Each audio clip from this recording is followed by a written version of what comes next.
Hello everyone, welcome back to Biotecnika. So today we are starting with CUET UG Vijeta Series 2022. So if you have completed your 12th and if you're planning to pursue your bachelor's, suppose let's consider BSc in biotechnology or microbiology or whatever it is, there's going to be a common university entrance test to pursue your UG.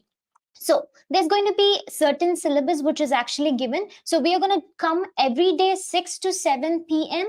and it's going to be from 28th June, which is from today, and till it's going to be continued till 13th of July.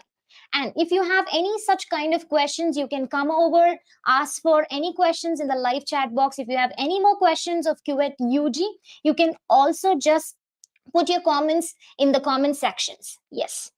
So please let me know if you can hear me and see me, and then I'm going to talk about it. And for your information, suppose if you want to know more about QET UG or what are the things that's actually happening, or what are the syllabus, what are the chapters, what if you want any kind of freebies or materials or whatever it is, you can join our Telegram channel. So the Telegram channel link will be displayed in the screen. You can just join the Telegram channel, which is going to be really helpful for you.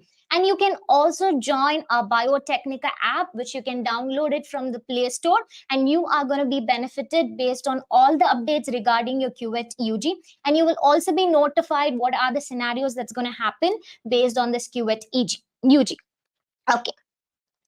Good evening, Adi. Yes, good evening.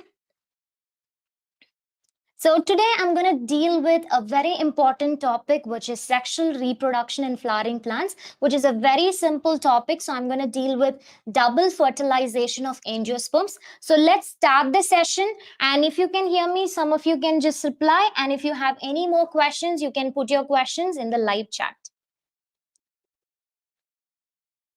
Okay.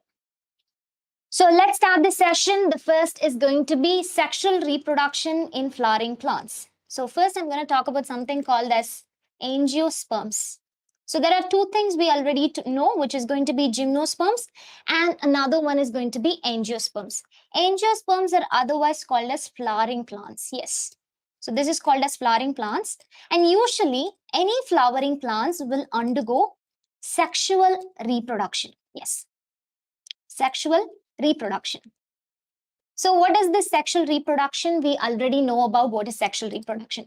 So we know the male gamete, which is going to be the sperm, and the female gamete, which is going to be the egg, fuses together to form a zygote, and this zygote later develops into an embryo.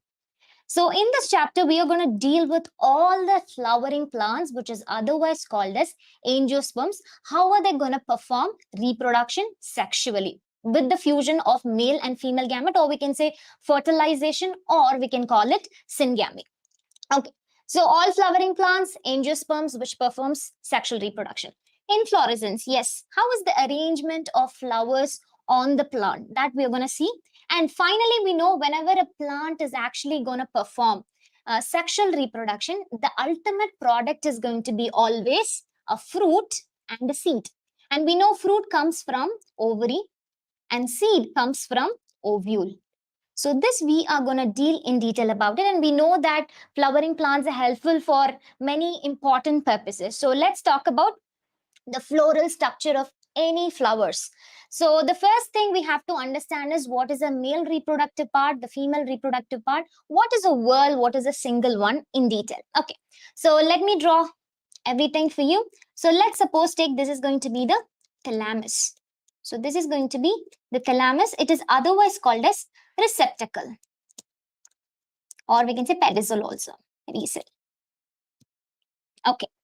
So in this, you're going to see some green structures, which is actually going to protect the floral bud when they're actually going. This is called as sepals. Sepals. And there are very brightly colored structure, which is going to be something like this. We know it's going to be petals. This is going to be petals and this is going to be sepals. Yes. And there's going to be an important one. I'm going to talk about the whorls also. I'm going to talk about the single ones also. Suppose if I'm talking about a male reproductive part. The male reproductive part is called as stamens. Very important. You'll get direct questions in your common university entrance exam for your UG. It's very simple. So stamen is going to be the male reproductive part. So I'm going to draw a stamen. So we'll draw some of the stamens which is actually present over there. So this is going to be the stamen. Suppose let's write the stamen over here. How is the structure of the stamen? So it's going to have structure like this. And this portion is called anther. This is very important. This is anther. And this one is going to be filament. So anther and filament makes up the entire stamen. So this is single ones. There are group of one I'm going to talk in detail. This is a male reproductive part. Yes. Suppose if I have to talk about the female reproductive part, what is going to be the female reproductive part? The female reproductive part is going to have a structure like this. Something like this. Okay. So this is going to be the female reproductive part. So what is this called as? This is called pistils, or we can call it carpels. So pistils and carpels make up the female reproductive part. So suppose if I have to draw the structure of this one, what is this called as? This is called stigma. So this is the region where the pollen grains are going to come and attach to it. This is very important. So a question may come like, the pollen grains attaches to which part of the female reproductive organ? We can say this is going to be in the stigma, and this is called style. And this is very important. This is going to be ovary. This ovary only will develop into what? Fruits. So this is going to be pistils or carpels. We can also call it is going to be what? The female reproductive part. But we would come across something called as whorls. What is that whorls are going to be? Whorls are nothing but groups. So we know, suppose if we have to talk this in detail, what is whorls? Or we can say what are whorls? So whorls are nothing but group of things. I told you already. Suppose I'm going to write the single ones here. If they are going to be single and if they are going to be group, then we call it whorls. Suppose we know sepals. Sepals are usually going to be green in color, which protects the floral when they are in the bud stages. The green one which actually protects. And the group of sepals are called as calyx. Very important. The group of, if many sepals combines together, two sepals usually will be present, or there can be many sepals which will be at the bottom, then we call it calyx. And petals are brightly colored. This is mainly responsible for pollination purposes. So this group of petals are called as corolla. Group of petals are called as corolla. So do not get confused with what is petals and what is corolla. Petals are going to be single ones. Corolla are going to be group of petals. Okay. The next one we already know, stamens. This is going to be stamen. And we know stamens are going to be the male reproductive part. Many a time we would be confused that stamens, what's stamens and what is androecium? Very simple. Suppose if I have to talk about group of stamens. If there are many stamens present, suppose if I'm talking only one stamen, the stamens will have anther and a filament. But if I'm going to talk about androecium, yes, androecium, then this is male reproductive part, which means lot of stamens. If they are grouped like this, suppose if you see in case of hibiscus, you will see a lot of stamens. If you talk about only one, it is called stamen. If we are going to talk about all the stamens together, we used to call it androecium. Please remember this one, very important question, which is going to be the male reproductive part. And the group of, I told you, pistils. Yes, the next one is going to be pistils. It is otherwise called as carpels. Basic questions which will come in your exam. Pistils or carpel, this is going to be the female reproductive part. I already drawn the structure for you. Stigma, style, and ovary. If there are going to be group of pistils or carpels, then we call it gynoecium. Remember girl. So girl is going to be a female. So gynoecium is also going to be a female reproductive part. So understand the difference of what is a whorl and understand the difference of what are the single ones. Okay.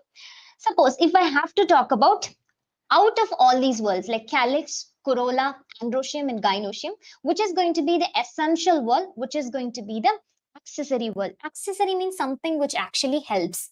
So if you're talking about calyx, which are nothing but group of sepals and group of petals, they are not going to be involved in reproduction process, but they are helpful in the process of reproduction. So they are called as what? Accessory organs.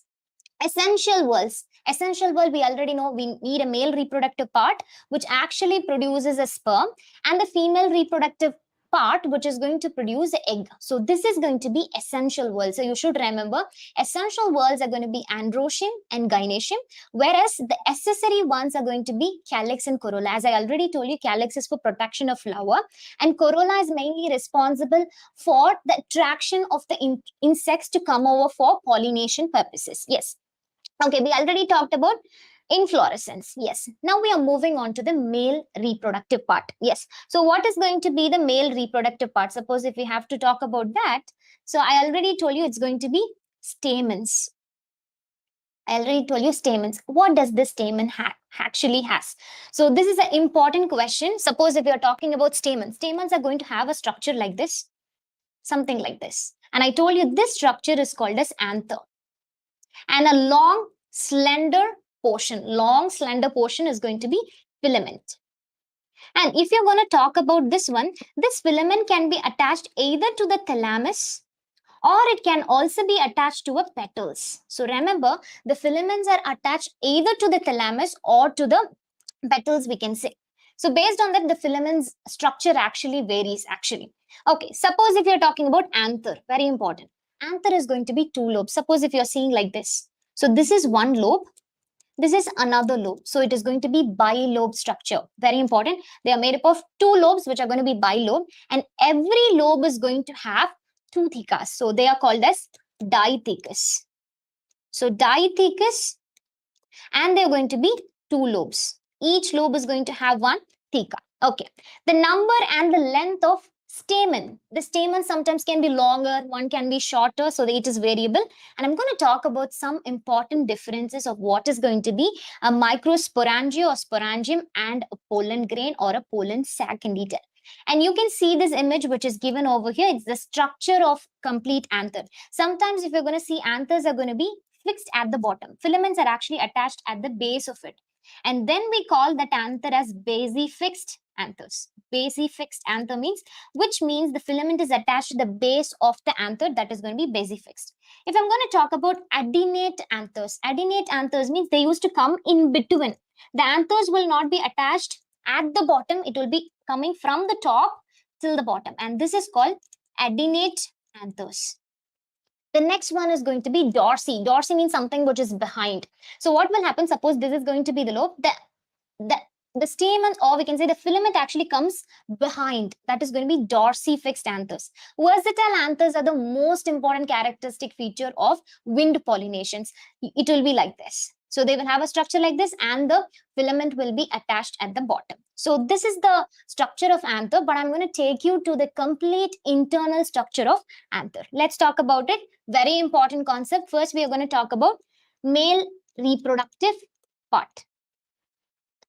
And here I'm going to talk about stamen. Very specifically, we know stamen is made up of filament and anther. I'm not going to talk about the filament because anther is the area where the pollen grains are actually produced. And we know, suppose if I have to draw anther like this. So this is going to be the anther, I told you, the topmost portion. And this is going to be bilobed and dithecous. This is very important line. And if you're going to make a transverse section, if you're going to cut like this and open, you're going to see what are the things that you're going to see inside it. That's what we are going to do. Suppose, let's make something like this. So it's going to look something like this. If you're going to cut like this way and you're going to open it and if you're going to see it, what's going to be there? This is going to be the first lobe and this is going to be the second lobe. And in the first lobe, how are they connected? This is very important. How they are actually connected. There has to be some connective tissue which actually connects two lobes together. That is going to be the connective tissue. This is going to be the connective tissue. I'm writing it as CT and this is very sterile. They will not involve in the process of reproduction. And suppose if I'm talking about this one lobe.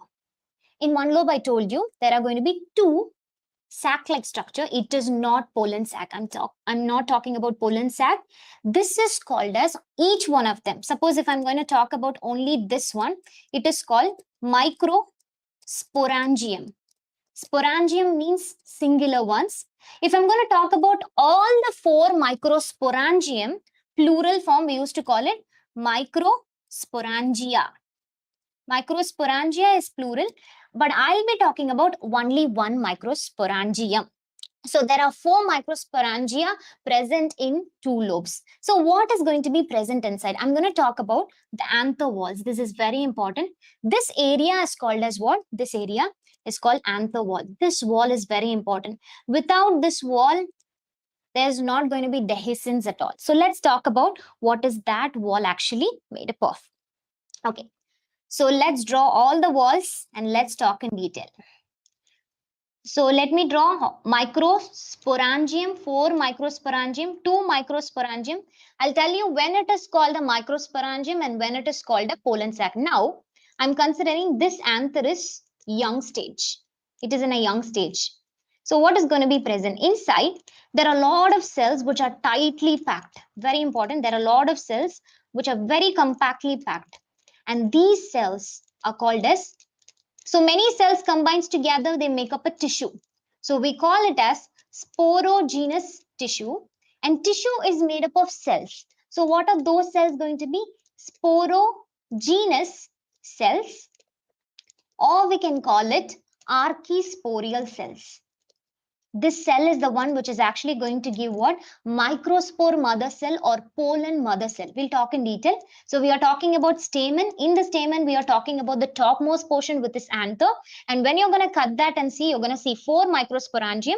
And I'm going to talk about what are the layers. The first layer which actually surrounds is very important. It is made up of a thin structure, a single walled structure. I'm going to draw only for one side. And this one is called as what?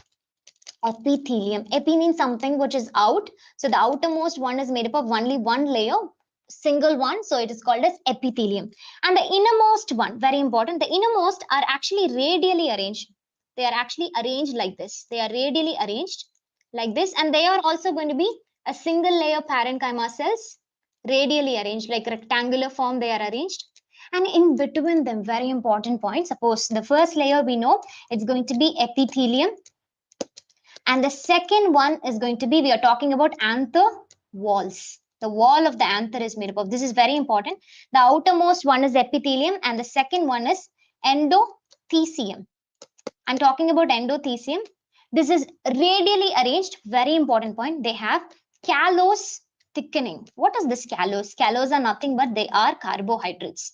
So they have callose thickening in between. So let's make some thickening over here. So they have some thickening structures which are present here. The third layer is called the middle layer. The third one is middle layer. And this middle layer is actually made up of many layers of parenchyma cells. Many layers of parenchyma cells. So it is not only one layer. This is the most important layer which is made up of 2 to 3 layers of this. Very important point. I told you anther is actually made up of walls. The first one is epithelium. The second one is going to be endothecium. And the inner one is going to be middle layer. What is something called as tapetum? So let me make, the tapetum is actually present in the rectangular form, or we can say pyramid shaped structure. So this is going to be tapetum, or we can say tapetum. So this is called as tapetum. Okay, what's the role of this? This tapetum, I'm going to talk in detail about it. Tapetum. But this tapetum will never be involved in dehiscence. What exactly happens is, these are cells, sporogenous cells. These cells only is going to produce what? Pollen grains, or we can say microspores. And then they get converted into pollen grains. So this tapetum is not involved. What exactly happens is, this has to break open.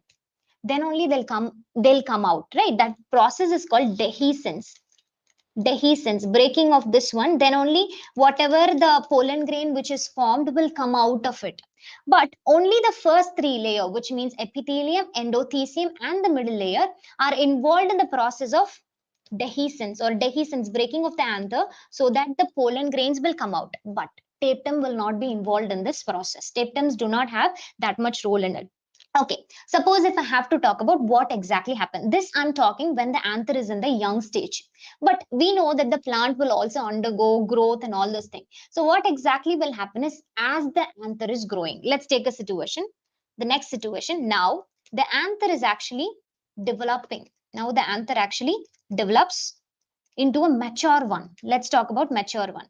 Previously, I was telling the anther is in the young stage. That time we used to call it one of it microsporangium. Okay, but I'm talking about something called as anther, which has developed. So what exactly happens in this situation? I'm writing about the same one, but now the anther is developed. This is the point of dehiscence, where it will break open. All the first three layers are involved in it. Point of dehiscence. Now, what exactly happens is maturation is going to take place. As the anther is getting enlarged, what exactly happens is, suppose let's consider this is the previous stage of a microsporangium. Now the microsporangium is enlarged like this. As the microsporangium is enlarged, the sporogenous tissues will get loosened up. Don't confuse with sporogenous tissue also get enlarged. No, the sporogenous tissue cells will remain the same or archisporial cell, but the space is actually created. So this is going to be sporogenous cells. So what exactly happened? The space is actually created. Now, this sporogenous cells, or we can call it archisporial cells, now becomes a microspore mother cell. Why are we telling microspore? Always remember, micro is referring to the male reproductive, or we can say gametophyte. So this is going to be, it doesn't produce, actually it changes into a microspore mother cell, which is called as MMC. Do not get confused. Microspore mother cell means megaspore mother cells also we'll be talking, or you can call it pollen mother cell, PMC. In your examination, you'll either be getting MMC or you can also get PMC. So what exactly happened when the anther is developing? The sporogenous cells, or we can say the microsporangium, I'm talking about only one, all the microsporangium will do the same. It enlarges. So the cells which are tightly packed will get loosened up, and now they have become a microspore mother cell. Let's talk about what exactly happened in a microspore mother cell. Yes. Microspore. Yes, good evening, Abhirami. Microspore mother cell. So this is going to be a microspore mother cell. I'm calling it, you can also call PMC. Pollen mother cell, because they are going to produce what? Pollen grains. So what, this is going to be a diploid cell. Usually all the cells are diploid, which means they have double the times of the chromosomes. Okay, suppose what exactly happened? They are going to go in for meiosis, or we can say one meiotic division is going to take place. Suppose this is going to be one cell. So they're going to involve in one meiotic division, which is going to form three haploid sets. Let's not write that way. Let's make it very easy. So this one cell, just a moment. Okay, so this, they will undergo one meiotic division. So they will produce four haploid cell, half the set of the chromosomes. So now what will happen is this one cell will divide into four cells, which means one cell is here, one cell is here, one cell is here. Another cell will be present behind. And this structure of cell is called as, this is tetrahedral structure. This is the most common tetrahedral structure of microspore. There are isobilateral, decussate, but the most important one for an angiosperm is this type. Three cells will be present before and one cell will be present behind. So each of these cells are going to be haploid. This is haploid, this is haploid, and this is haploid. Now, since four structures are present together, we used to call it as what? Microspore, because they are coming from a microspore mother cell, which has come from a sporogenous cells.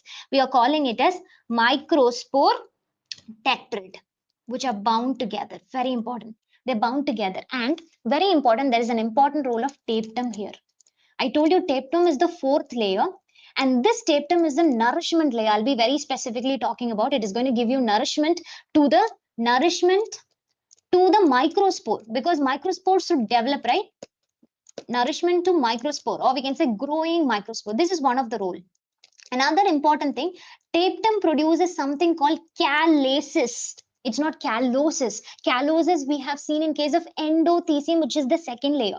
And this tapetum, what will happen is they're going to produce an enzyme called callasis. And this enzyme, since this is coming from anther, they will also have all the layers.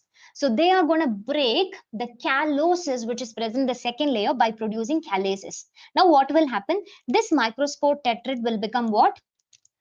They will get separated by the reaction of callasis. This callasis will break the callosis which is present, and now we have 4 microspore separately. And this is going to be changed back again into what? This is going to be a pollen grain again. Each of the microspore will change into a pollen grain. Suppose, what is the previous structure? So I already told you, suppose if I have to talk about when the anther, suppose let's make it this way, when the anther is in the young stage, I told you we used to call that sac as microsporangium, each of these things. Suppose if the anther is developed, anther actually get matured. Let's suppose take the anther matures. Now we will not call it microsporangium.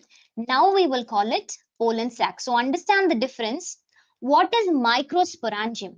The sac-like structure which you see when the anther is in the undeveloped stage, or we can say young stage, we used to call microsporangium. Inside they are going to have sporogenous cells or archisporial cells.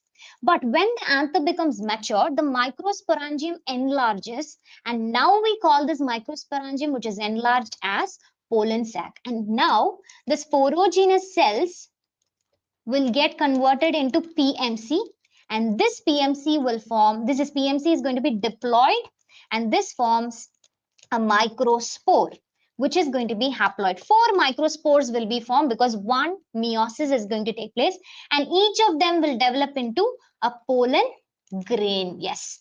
So you have to remember pollen grain. Sometimes in your question paper, they'll ask you, what is this pollen grain? Pollen grain is going to produce a male gamete. So it produces a male gamete. So the one which produces a male gamete is called as gametophyte. So in your examination, they can either give you which one of the following is going to be the male gametophyte. The answer is very simple. Who is going to produce the male gamete? Pollen grains. So pollen grains are called as male gametophyte. So let's talk about later what are the structure of a pollen grain. Let's understand. Let's go in for the slides. So now we have talked about something called as Microsporogenesis. Genesis means formation. Genesis means formation. And microspore means the formation of microspores. So just now we have seen how a microspore tetrad is formed, and from that actually how a pollen grain is actually produced. This is for microsporogenesis. Okay, let's see. Very quickly, we talked about 4 whorls. I already told you the first layer is called epidermis, revise it, and it's a single layer. We saw the outermost one.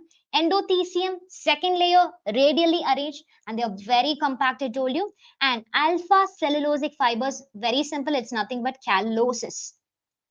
And the middle layer, I told you, they are made up of 2 to 3 layers. And the first 3 layers are mainly responsible for dehiscence. But tapetum is not responsible for dehiscence of anther. Dehiscence is opening of the anther so that the pollen grains comes out. Suppose if you're talking about one flower, the pollen grain has to come out. And there's a female flower which has the stigma present. So this pollen grain can be carried by a wind or it can be carried by an insect. So it has to come out. So who is doing that action? The 3 layers which are actually present on the anther is actually becoming very fibrous in nature, so that area which is the point of dehiscence, this pollen grain actually comes. The last layer I told you, which is a triangular shaped structure, very important point, it's going to have high amount of cytoplasm. If they're going to have more cytoplasm, which means they're going to have maximum nutrients. If they're going to have maximum nutrients, and ultimately it's going to helpful in the generation of microspores. That's why I told you it provides nourishments to the growing microspores, which is actually 4 microspore tetrads are formed. Then calyces will also be produced by tapetum. And very important, tapetum are going to be multinucleated structure. Many nucleus are going to be present in tapetum. Multinucleated structure, or we can call it polyploidy situation. Many nucleus are going to be present. So tapetum is many nucleated structure with dense cytoplasm.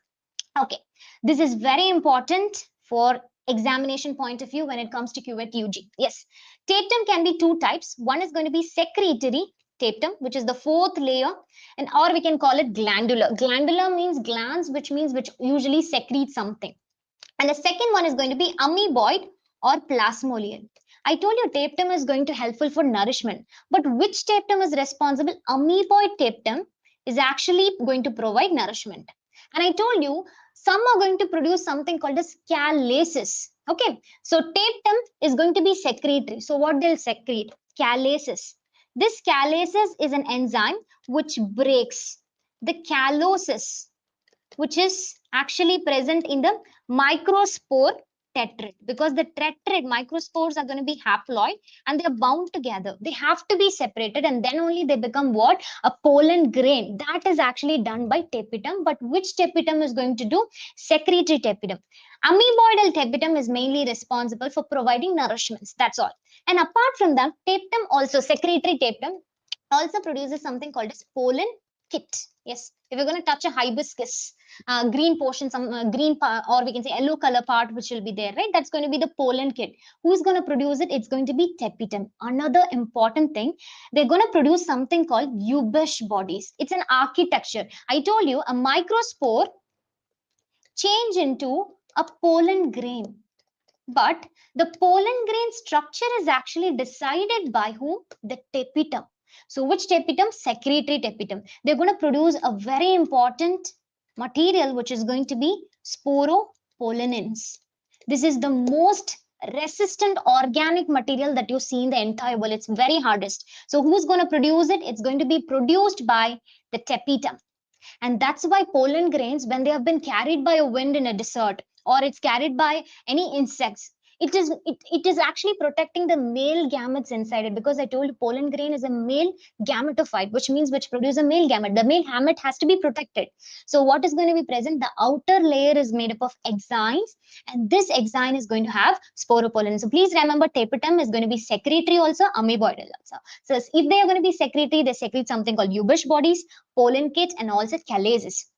And if they are going to be amoeboidal tapetum, they are responsible for nourishment. So simply we can say nourishments, Ubesh bodies, sporopollenins, or we can call it callases. And I already told you they are polyploidy, which means they have multinucleated condition. Tapetum has lot of nucleus and the cytoplasm is going to be highly dense. And I talked about microsporogenesis in detail. Very important thing I told you. There are 4 microspores. I told you genesis is formation, and the formation which comes from the anther developed MMC. So from MMC, microspore, or we can call it PMC, it's going to be 1 meiosis. So this is 2N. This is all going to be N. And now I'm going to talk about only one microspore, which usually applies for the rest of the things. So if I have to talk about how does this changes into a pollen grain. Okay, you should not get confused with pollen sac. We already know pollen sac is the developed form of a microsporangium. Pollen grain is called as male gametophyte. So how is the structure actually been produced? Let's suppose talk. This is going to be the structure, and this is going to be the pollen grain. The outermost layer, or we can say the outermost layer, this is the plasma membrane. Let's consider this is the plasma membrane. And this is very thin and it's very continuous. This layer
Okay, so now, sorry for the delay. There was a technical issue. So now we'll continue. I told you I'm talking about only one. Okay, so it's going to, this red layer is going to be intine. You have to remember intine is thin and it's going to be continuous. Thin and continuous. Yes. And this layer is exine, very important. It's like a kind of wing kind of thing, because if they are anemophilous, if they're carried by the wind, it has to be kind of flurry. So this is going to be exine, very important line. Exines are made up of sporopollen, which is the resistant material, which is resistant to any kind of organic acids or whatever it is. But you can see some space here, right? This space is called as germ pore. So through these pore only, what will come? The male gametes will come. So listen carefully, a microspore has changed into a pollen grain and they have a plasma membrane. And after that, they're going to have an intine. And this intine is actually made up of very thin and continuous. They're made up of cellulose and normal pectins are present, which are going to be carbohydrate. And the outer green portion that I've drawn is exines. They're made up of most strongest and the resistant material, which is going to be sporopollen. And in between this, you're going to find a space, and that is called sporopollen. And please understand, this pollen grains is actually going to undergo one mitotic division. So let's talk. I'm just considering this is the exine. So this is the exine. I'm drawing only one pollen grain. This is haploid set, which is going to be a pollen grain. And if it's a pollen grain, they should it's haploid in nature. They will never undergo meiosis. If they undergo meiosis, it will be n by 2.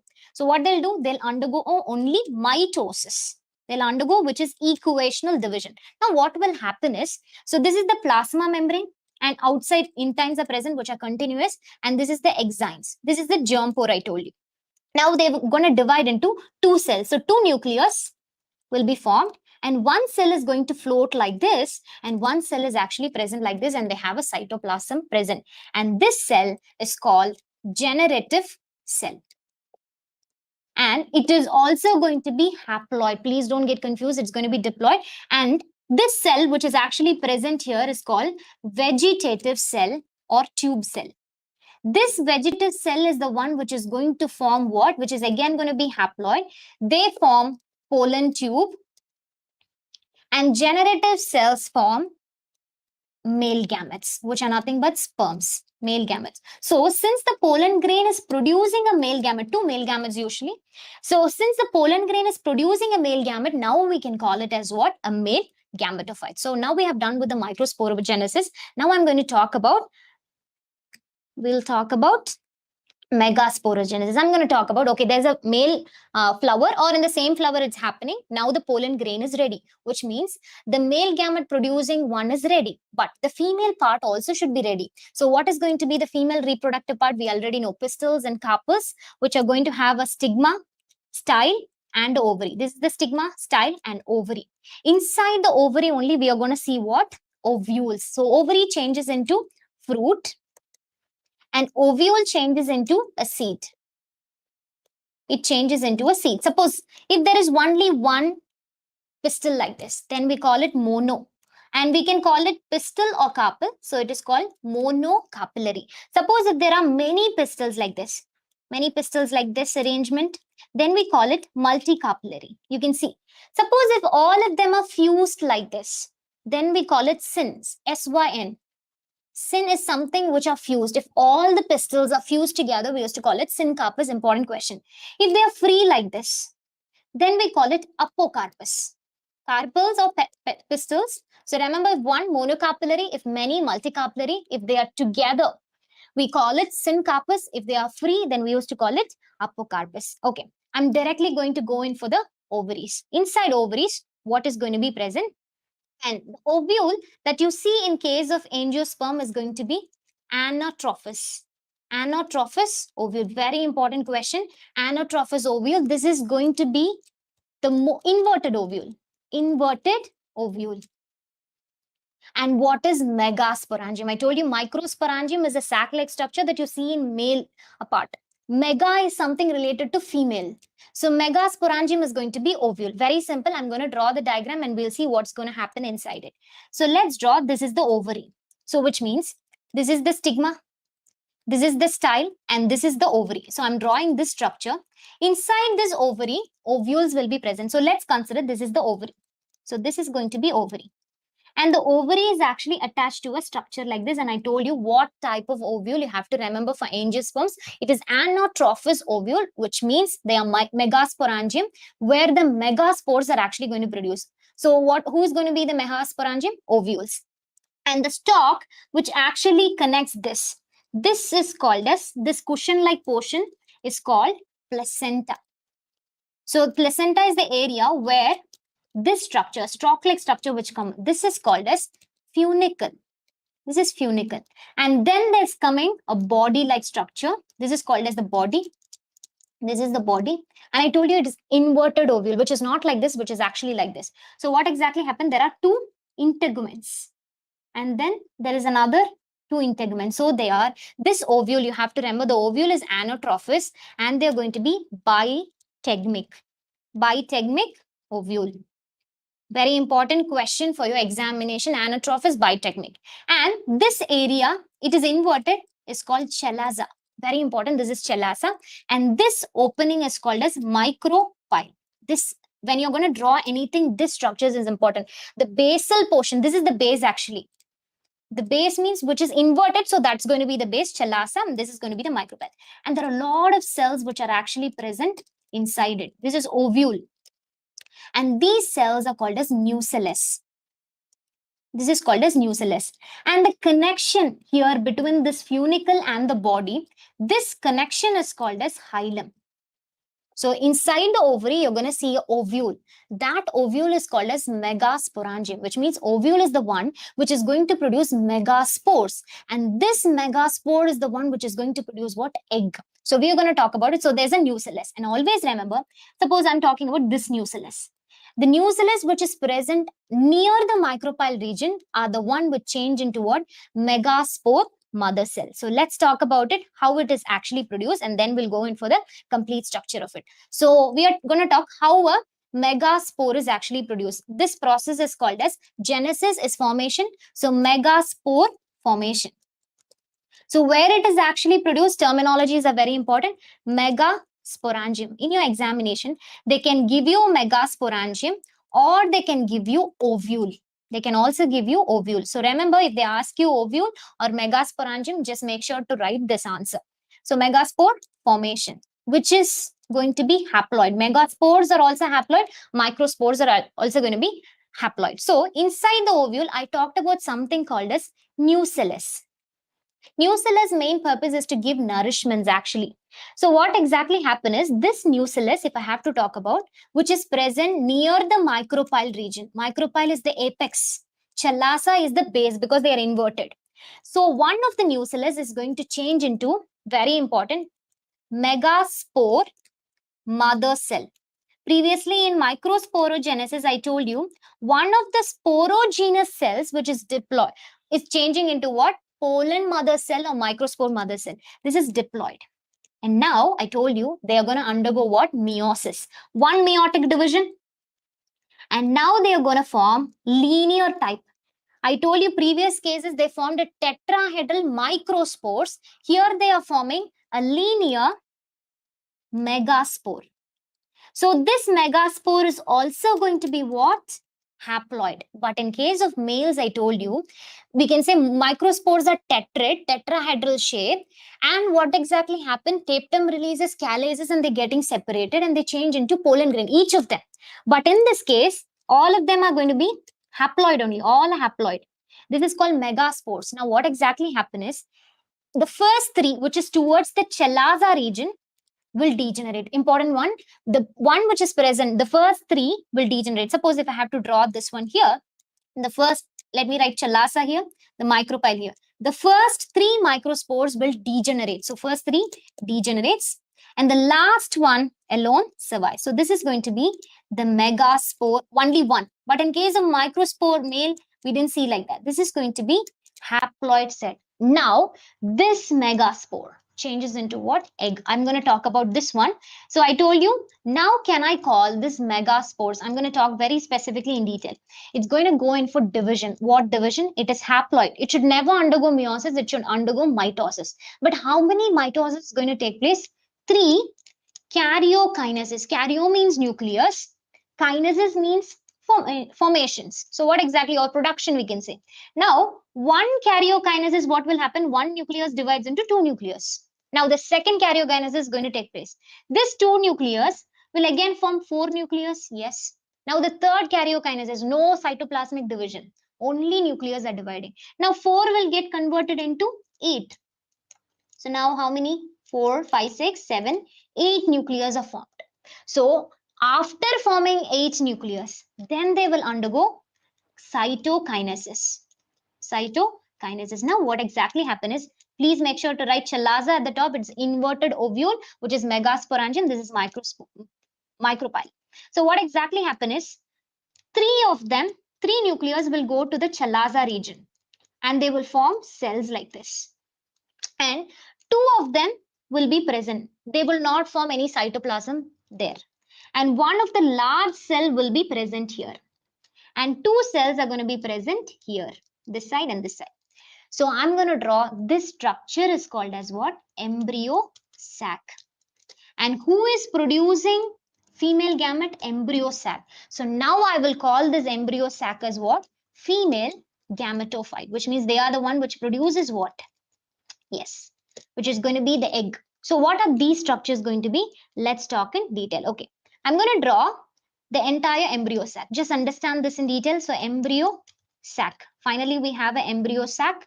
Where is this embryo sac? This embryo sac is actually present in the ovule, which has 2 biotechnics.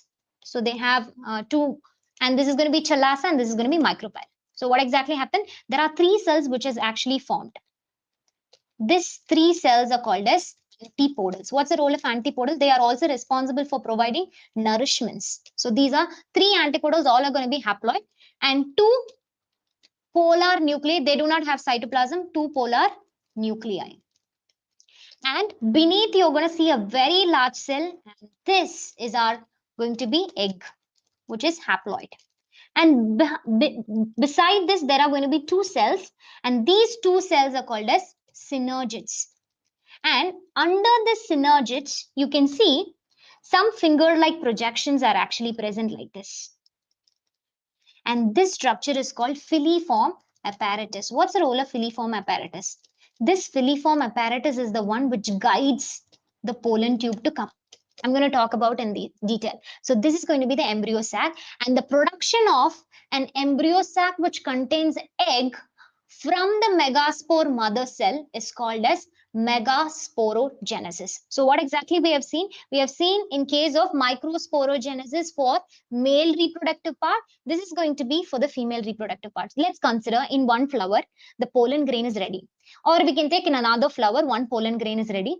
In other case, there is going to be eggs are ready inside the ovary, very specifically inside the ovule, it is present. Now, the pollen grain has to be carried to the egg which is present, because the egg cannot move. So who can move? Only the pollen grain. So it can be by insects, it can be by water, and that process is called as what? Pollinations. Yes. So we have done with this one. So very important question in your examination is, what are the things? So you have to remember 3 antipodals, 2 polar nuclei, 2 polar nuclei. Let's write 2 polar nuclei, and 1 egg and 2 synergids. So now the question is, how many nucleus are present? So 3 nucleus here, 4, 5. Egg is going to have 1. So 2 synergids. So there are going to be 8 nuclei. This question is very important. Embryo sac. Embryo sac is 8 nuclei and 7 cell structure. So 3 antipodals, and there's going to be 1 egg, 4, and there are 2 synergids, so there are going to be 6, and the complete embryo sac is going to be 1. So totally 7 cells, but they're going to have 8 nucleus. Important question for your CUET UG examinations. Yes. So now all things are ready. Now it has to undergo something called pollination. Pollination means pollen grain, if it is produced, it has to go from one place to another place. Who can go? Autogamy. Autogamy is something, suppose there's going to be flower in the same plant. If the pollen grain is carried in the same plant to the stigma or style, that is called as autogamy. And very important, chasmogamous flower. Chasmo means something which is open flower.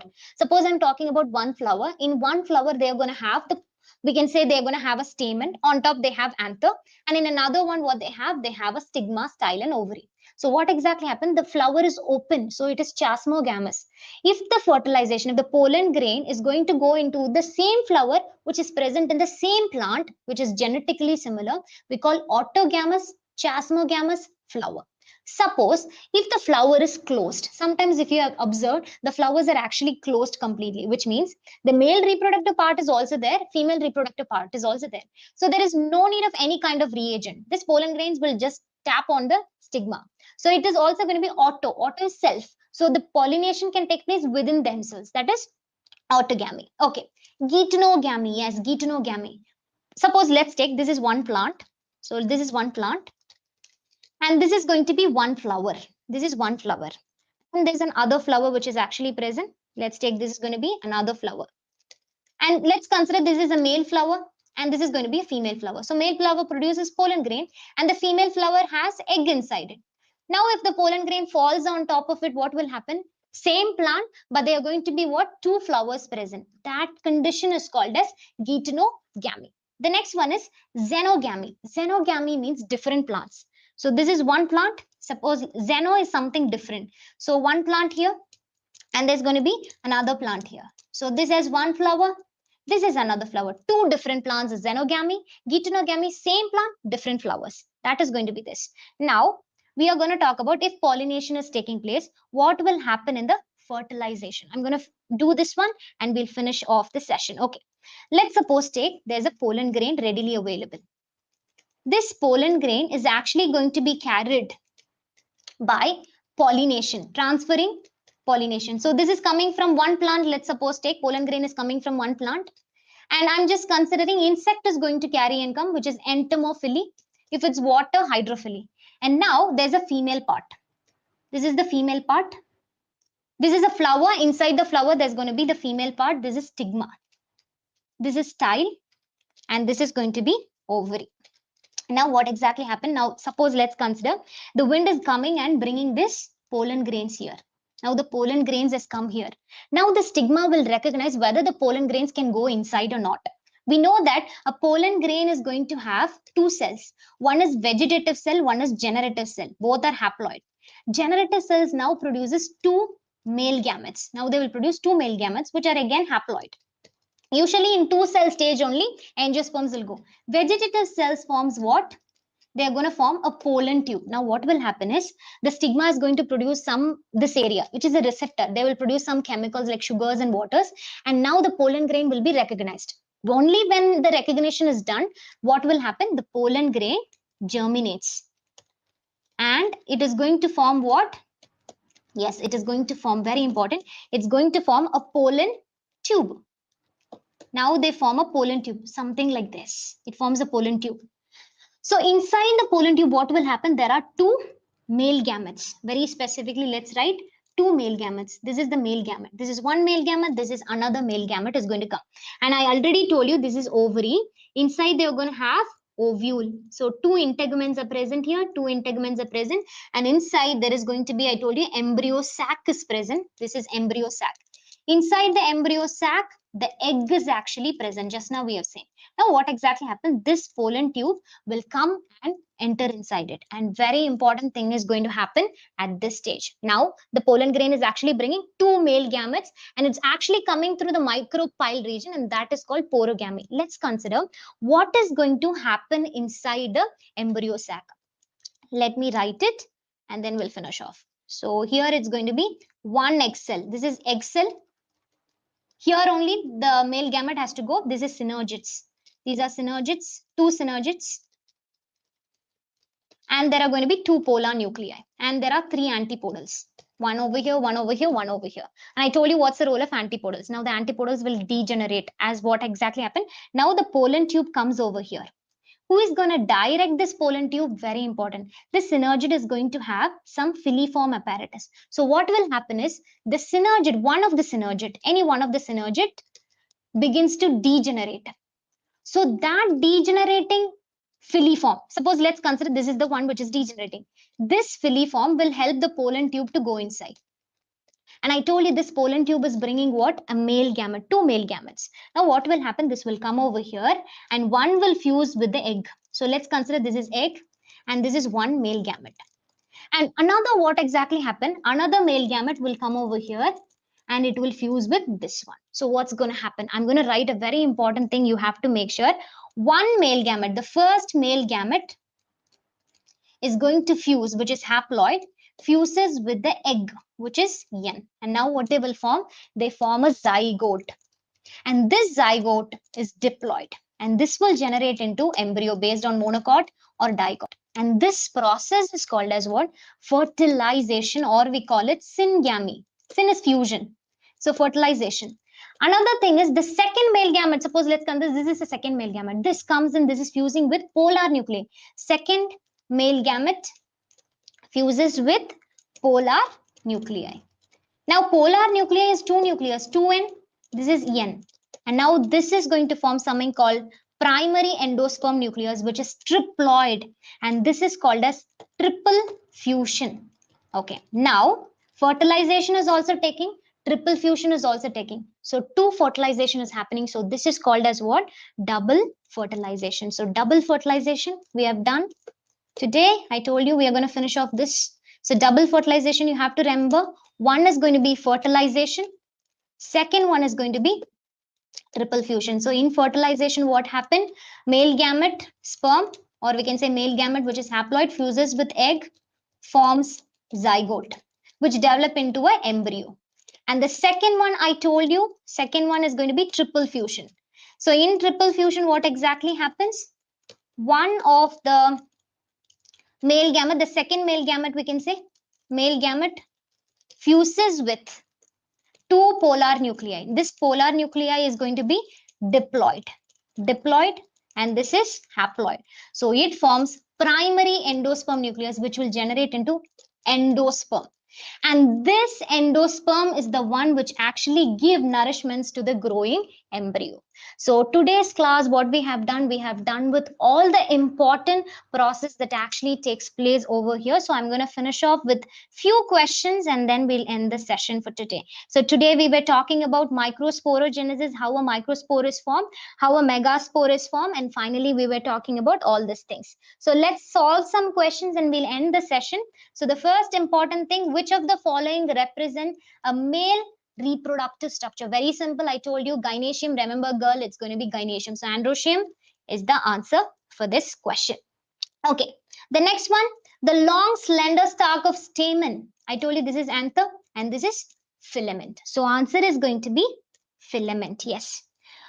Okay. Next one, which part of the following provides nourishment to the pollen grain? Yes, microspore, developing pollen grain, which means they're talking about microspore.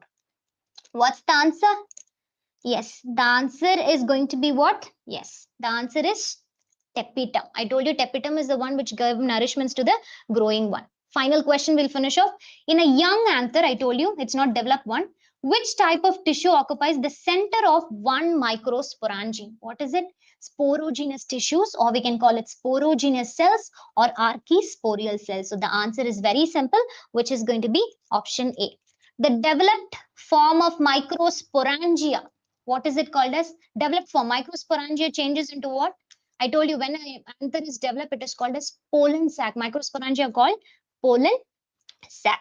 Yes. So we have come to the end of the session. Thank you all of you for coming. So it's going to be for the rest of the day. So please do come by 6 to 7 o'clock. It's going to be CUET UG revision series. So all of you come by 6 to 7 p.m. And if you have any doubts, put your questions in the live chats. Thank you all of you for joining and we'll meet you in the next video. Thank you all of you.